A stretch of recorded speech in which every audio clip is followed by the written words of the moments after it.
Open Doors Ministries tell the story of prisoner number 42, who was in prison in North Korea and then a re-education camp. And she says when she first was put into prison, she was given a uniform with number 42. And she knew it was someone else's uniform at first, and she wondered whose uniform or what happened to them.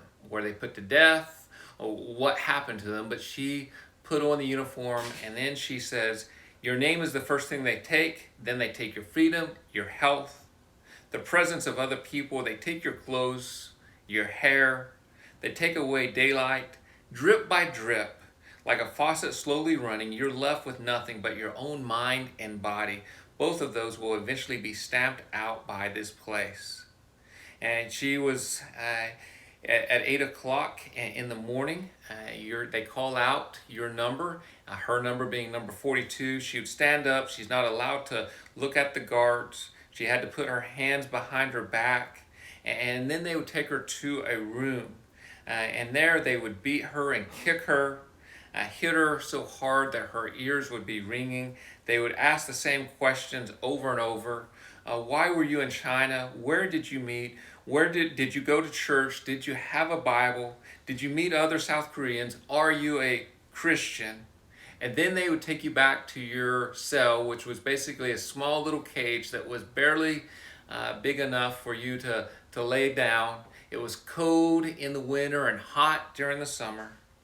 And she said it was just, it was so hard being in solitary confinement.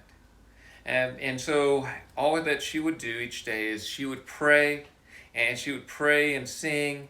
And she wrote this little song out in her head, and I want to read to you parts of it. It says, my heart longs for my Father in this prison. Although the road to truth is steep and narrow, a bright future will be revealed when I continue.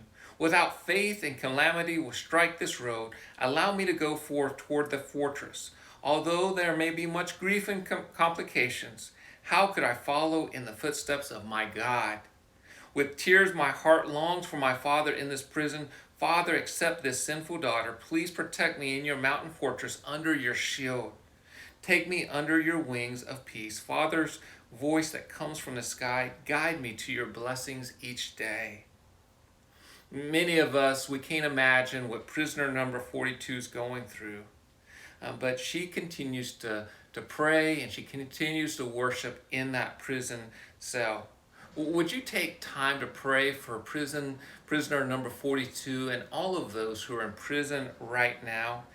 Open Doors estimates that there's 50,000 to 70,000 Christians imprisoned for their faith in North Korea right now. So let's take a moment and pray for all those prisoners. I'll see you tomorrow.